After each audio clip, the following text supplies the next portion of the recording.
کہ 2-2.5 سال پہلے 38% پر تھی، اب وہ 4.8% پر آ گئی ہے، یہ بہت بڑا فرق ہے۔ اس طرح سے انٹرسٹ ریٹ ہے جو 22% پہ تھا وہ 11% پہ آ گیا، یہ ایک بڑا فرق ہے۔ اسی طریقے سے آپ کے جو کرنٹ اکاؤنٹ ہے وہ خسارے کی بجائے پلس میں چلا گیا۔ اس طرح سے آپ کی جو ریمیٹنسز ہیں بیرون ملک پاکستانیوں نے جو ترسیلات بھیجیں وہ بھی توقع امکان ہے کہ 38 ارب ڈالر تک پہنچ جائیں گی۔ آپ کی سٹاک ایکسچینج بڑی تیزی کے ساتھ اوپر جا رہی ہے، آج بھی اس نے ریکارڈ بریک کر دیا ہے۔ لیکن یہ ساری چیزیں جو ہیں اپنا شاہ صاحب، ان کے جو عملی اثرات ہیں نا وہ کہیں دور دور تک دکھائی نہیں دے رہے ہیں۔ یہ بڑا ایک کویسچن مارک ہے۔ آپ جو مرضی کہتے چلے جائیں کہ جی ہماری اکانومی بوسٹ کر رہی ہے، ٹھیک ہے، ہم مانتے ہیں اس چیز کو کہ 2.5-3 سال پہلے پاکستان جو تھا وہ دیوالیہ ہونے تک پہنچ چکا تھا، اور آج پاکستان جو ہے چلیں اس حالت سے باہر آ گیا ہے، کوئی بہتری کی صورتحال ہو رہی ہے، لیکن عوام تو ابھی تک بھی دیوالیہ ہی ہو رہے ہیں، ان کا تو کوئی پرسان حال نہیں ہے۔ آج ہی کی پریس کانفرنس ہے جو فیڈرل منسٹر ہیں فائنانس کے، انہوں نے کہا کہ ہم جو ریلیف دے سکتے تھے وہ دیے ہیں، اور جو ہم ادھار لے کر ریلیف دے رہے ہیں، یعنی ہمیں جو باہر سے پیسہ ملتا ہے ادھار، اس پیسے پر ہم لوگوں کو ریلیف دے رہے ہیں۔ اب اندازہ لگائیں اس چیز کا کہ ایک ملک کا وزیر خزانہ یہ بات کہہ رہا ہے، تو آپ ادھار لے رہے ہیں۔ بات شریف ہوں، میاں شہباز شریف صاحب ہوں، یہاں وزیر خزانہ ہوں، ان کے بیانات سے تو ایسے ہی محسوس ہوتا ہے کہ بجٹ ان کا اپنا بنایا ہوا ہے، جبکہ اگر دیکھا جائے تو ایسا لگتا ہے کہ بجٹ ان کا نہیں بلکہ انہی کا بنایا ہوا، جو گزشتہ 3-4 سال سے بجٹ بنا رہے ہیں اور اپنی شرائط جو ہے وہ منوا رہے ہیں۔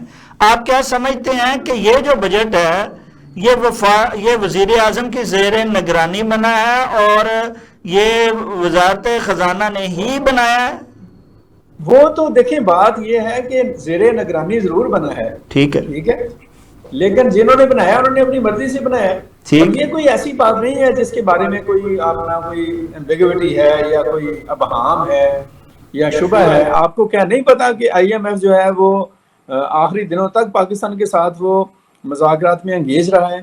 اور کیا ہم نہیں جانتے اس بات کے کہ پاکستان جو ہے وہ 17,400 ارب روپے کا جو بجٹ ہے، اس بجٹ کے اوپر پاکستان نے 6,000 ارب روپے کا قرض دینا ہے۔ جب اتنا آپ نے قرض دینا ہے باہر لوگوں کا یا اندر لوگوں کا، تو پھر آپ کیسے کہہ سکتے ہیں، how can you claim that کہ آپ اپنی مرضی سے بنا رہے ہیں، وہ بجٹ بنائیں گے یا اس کا، یہ تو ایسے ہی ہے وہ جسے ہم کہہ سکتے ہیں کہ جو مرضی ہم کہتے چلے جائیں۔ اب انڈیا نے مار کھائی ہوئی ہے، وہ ابھی تک کہہ رہا ہے میں نہیں ہارا، لیکن پوری دنیا کو پتا ہے کہ اس کو کتنی مار پڑی اور کیا ہوا، وہ جو مرضی کہتے رہے۔ اس میں زرداری صاحب شکوہ کر رہے ہیں میاں شہباز شریف صاحب کے سے کہ آپ نے ہمیں اعتماد میں نہیں لیا اور ہمیں نہیں بتایا، اور شہباز شریف ان سے کہہ رہے ہیں کہ جی مجھے ہی بھی کچھ نہیں بتایا، تو یہ پھر بجٹ لایا کون ہے اور بتایا کس نے اور کس کو بتایا؟ نہیں کون کا تو سوال ہی پیدا نہیں ہوتا نا شاہ صاحب، وہ کیا سے کہتے ہیں زرداری صاحب اور میاں صاحب، میاں شہباز شریف صاحب، ان کو تو شعر مجھے یاد آ رہا ہے، آن دلی مل کے کریں آہوزاریاں، تو پکارے ہائے گل اور میں پکاروں ہائے دل۔ تو یہ جو سارا کچھ ہے نا جو ہو رہا ہے، یہ ایسے ایک دوسرے کو کیا سے کہتے ہیں، کیا میں اس پر بات کی جائے، لیکن میں آپ کو ایک بات بتاؤں، میں اس حوالے سے حکومت جو ہے اس کے لیے ہمدردی کا ایک سوچ رکھتا ہوں کہ حالات واقعی وہ اب خود مختار ہو چکے ہیں اور بااختیار بھی ہو چکے ہیں، اور آئندہ سیاسی منصوبے جو ہیں، مجھے آپ یہ بتائیں کہ اب ہم یہ بات کہیں بھی نا۔ اچھا، ہمارا ایک دوست تھا، وہ روزے نہیں رکھتا، ٹھیک ہے نا، تو افطاری پہ پہنچ جاتا ہے، ٹھیک ہے،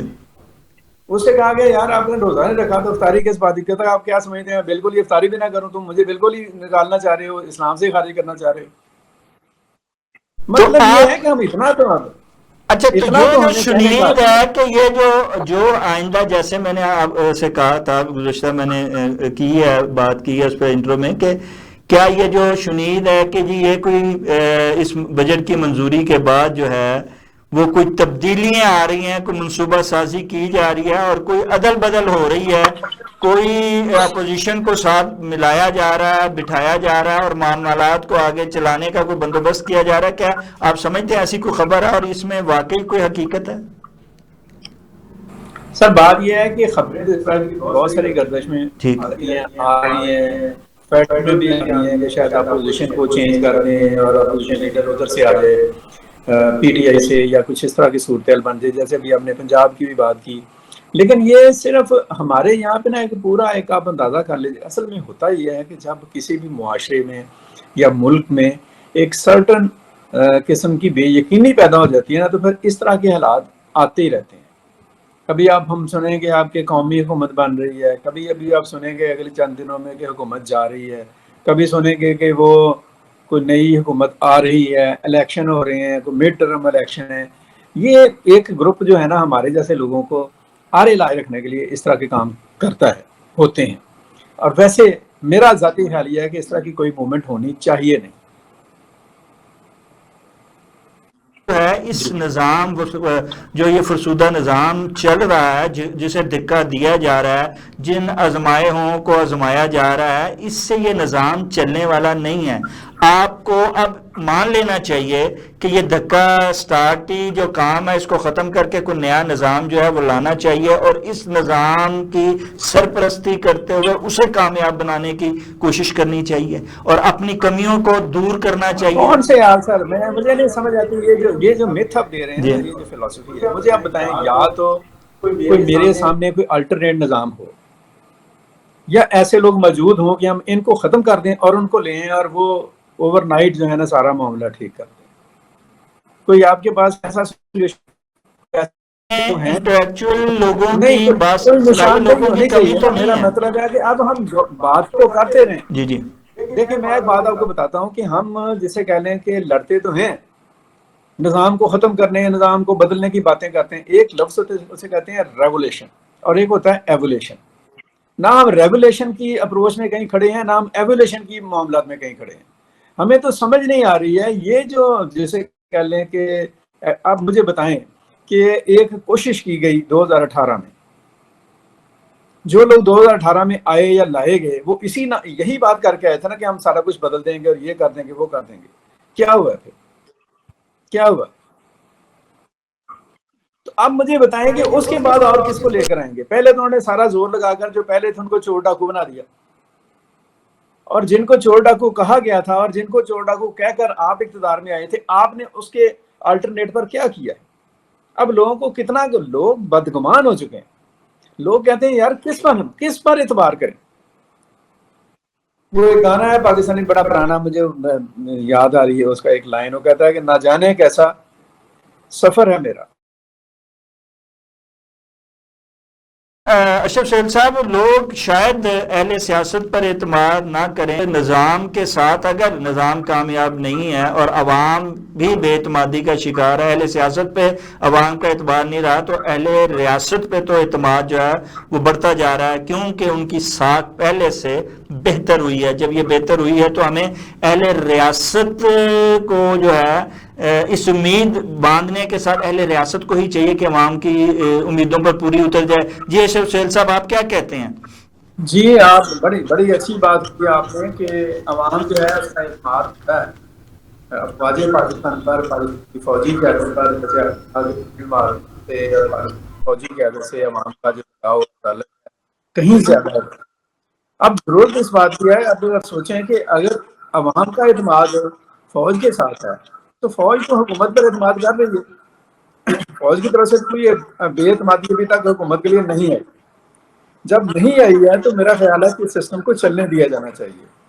ویسے بھی میں آپ کو بتاتا چلوں کہ جب تک کوئی بھی حکومت ایک اسپیسیفک ٹائم تک اپنی دی گئی مدت کے لیے، بے شک وہ اس کو آپ جو مرضی کہتے رہیں، لیکن اگر وہ 5 سال کے لیے آگے ہیں تو انہیں 5 سال پورے کرنے چاہیے. آپ کو 5 ایئر ہی طے ہونا چاہیے کہ انہوں نے آگے چلنا ہے یا نہیں چلنا. اور اس کے لیے یہی بہترین نظام ہے، یہی بہترین شکل ہے کہ یہ جو عمل ہے اس کو چلنے دیا جائے، نہ کہ بار بار اس کو ٹوکا جائے، راستے میں رکاوٹ ڈالی جائے اور چیزوں کو خراب کر کے نئے سرے سے اس کو ٹھیک کرنے کی کوشش کی جائے. یہ ہم نے یہی تجربے کیے ہیں ماضی میں بھی، اور انہیں کا خمیازہ بھگت رہے ہیں کہ آج پاکستان 76,000 ارب روپے کا مقروض ہے. آپ بالکل آپ نے درست کہا کہ اس نظام کو ہی چلنے دینے چاہیے، اور جن کی آپ سمجھتے ہیں جن پر اعتبار ہے وہ اس نظام کو چلا رہے ہیں، تو پھر ہم کس بات پر اعتراض کریں؟ لیکن ہمارا اعتراض صرف ہمارا کم ہے، جو آئے ہوئے ہیں جن کی سرپرستی ہو رہی ہے وہی بے اعتمادی جو ہے وہ لے کے آتے ہیں اپنے بیانات کے ذریعے۔ وہ کہتے ہیں کہ جناب ہم آئے ہیں لیکن ہم بے اختیار ہیں، ہمارے پاس اختیار نہیں ہے، اگر ہمارے پاس اختیار ہو تو ہم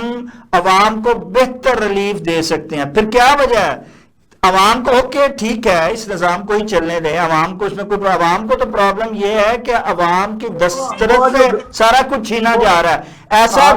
عوام دشمن، عوام دوست کہہ کے عوام دشمن ہر دفعہ بجٹ لایا جا رہا ہے اور عوام کو ہی قربانی کا بکرا بنایا جا رہا ہے۔ جی اچھا، ایک بات تو یہ ہے شاہ صاحب کہ وہ جو بے اختیاری کی بات کر رہے ہیں نا وہ کسی اور کے لیے کر رہے ہیں، وہ آئی ایم ایف کے لیے کر رہے ہیں کہ ہم ان کے سامنے بے بس ہو۔ اور دوسری بات یہ ہے کہ یہ بیچارے کون سا ہر دفعہ بجٹ لے کر آئے، تو پہلا بجٹ ہے ان کا، ٹھیک ہے، اور پچھلے والے 76 سال سے جو 78 سال سے جو بجٹ آ رہے ہیں وہ اسی طرح کے آ رہے ہیں۔ یہ لوگ ایک محنت ضرور نظر آئی ہے پچھلے سال 1.5 سال میں، انہوں نے محنت کی ہے، کوشش کی ہے، چلیں اعداد و شمار کی حد تک صحیح چیزیں نیچے آئی ہیں۔ اب انہیں، میرا خیال ہے کہ میں نے ابھی پہلے آپ سے بات کہی ہے کہ ایک موقع ملنا چاہیے، کوئی بھی حکومت ہو اس کو پورا موقع ملنا چاہیے کہ وہ اپنی مدت کے دوران اپنے دعووں کو، اپنے وعدوں کو کس لیول تک سچا ثابت کرتی ہے یا وہ جھوٹی ثابت ہوتی ہے، اور اس کے بعد عوام جو ہے وہ فیصلہ کرے کہ انہوں نے آگے چلنا ہے یا نہیں چلنا۔ جن لوگوں کے آپ نے اعتماد کی بات کی ہے، ابھی تک تو مجھے یہی نظر آ رہا ہے کہ جو انٹرنل ہمارے معاملات ہیں اس میں جو عسکری قیادت ہے اور جو ہماری پولیٹیکل لیڈرشپ ہے ان کے درمیان ایک ہم آہنگی ہے، اور مختلف معاملات کے اوپر دونوں ایک ہی پیج کے اوپر ہے، اور میں یہ کہوں گا کہ انہیں ایک پیج پر رہنا چاہیے، تاکہ جتنی دیر تک یہ معاملہ چلے گا، ایک سموتھ آگے بڑھے گا، تب بھی کچھ ریلیف جو ہے کوئی فائدہ نیچے عام آدمی تک پہنچے گا۔ اشرف صاحب بالکل آپ نے درست کہا کہ جب حکومت اور اہل ریاست اور اہل قیادت جو ہیں وہ ایک پیج پر ہیں تو عوام کو بھی ان کے ساتھ ایک پیج پر آنا چاہیے، اور اس حکومت کو، اس نظام کو جو ہے وہ چلنے دینا چاہیے، اور دیکھنا چاہیے کہ اپنی مدت جب حکومت پوری کرتی ہے تو اس نے کیا نتائج دیے ہیں، اور اگر نتائج بہتر آتے ہیں جو کہ نظر بھی آ رہے ہیں تو پھر اس پر جو ہے آپ کو اتفاق کرنا چاہیے اور اپنے ملک کو آگے لے کر بڑھنا چاہیے۔ اس میں ہی نہ صرف ملک کی، عوام کی، سب کی بہتری ہے۔ ناظرین، اس کے ساتھ ہی پروگرام کا وقت ختم ہوا چاہتا ہے۔ اپنے میزبان شاہ ندیم احمد کو اجازت دیجیے۔ آپ کا، ہمارا، ہم سب کا اللہ نگہبان۔ جی